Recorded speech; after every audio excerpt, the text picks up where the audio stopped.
Kwanza tunamshukuru Mwenyezi Mungu katika siku ya leo ametufikisha kwa malazi ya milele ya muasisi wa chama cha Democratic Party DP Mtanganyika, huyu marehemu Christopher Ruben Mtikila, ambaye ndio muasisi wetu, mwenyekiti wetu wa kwanza wa chama hiki, lakini pia ndio mgombea urais wa kwanza mwaka 2005. Mwaka 2020 tukawa na mgombea, na mimi ni mgombea wa tatu. Lakini vile vile ni mwenyekiti wa kwanza, tukawa na mwenyekiti wa pili, na mimi sasa ni mwenyekiti wa tatu.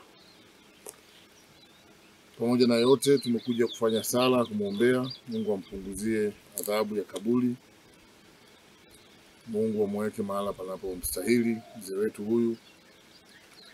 Mzee wetu alitambulika kama Mtanganyika, na sisi tumejifunga nira hiyo, lakini pia alijipambanua kama ni mtetezi wa haki za walalahoi.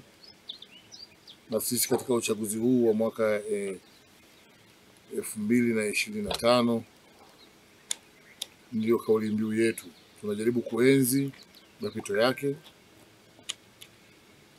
ingawa ni ngumu kusema viatu vyake vimetutosha, lakini tunajaribu kuvivaa viatu vyake, maana haviwezi kutosha kwa sababu yeye ni Mtikila na sisi sio Mtikila.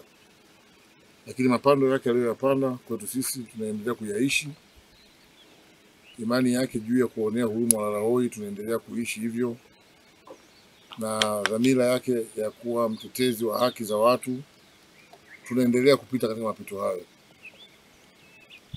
Historia aliyoandika ni kubwa, haifutiki. Yeye hayupo, lakini historia na matendo yake yanaishi na yataendelea kuishi mpaka milele, na kizazi na kizazi kitatambua mchango mkubwa wa marehemu Christopher Ruben Mtikila katika historia ya nchi yetu, kwenye siasa, kwenye namna ambavyo ameweka mabadiliko makubwa ya kisheria na namna ambavyo amesaidia mambo mengi ya kiharakati. Mchungaji amepigania haki ya mgombea binafsi na kushinda mpaka mahakama ya Afrika, dunia inajua.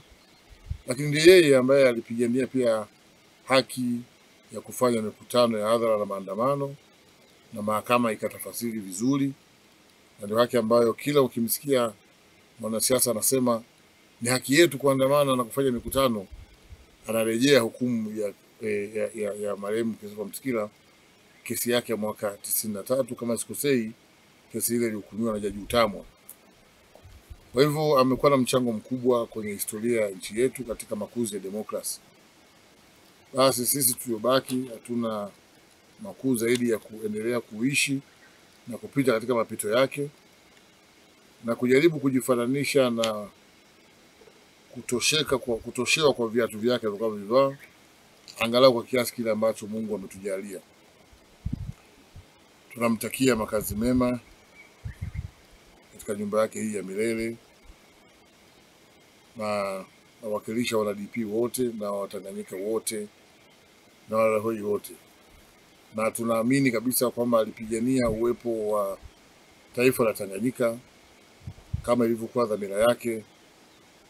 Ipo siku moja taifa hilo litasimama na watu watamuenzi na kukumbuka kwamba huyu ndio alikuwa Mtanganyika namba moja, alikuwa Mtanganyika halisi.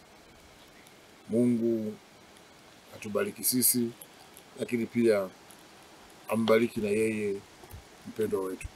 Amen.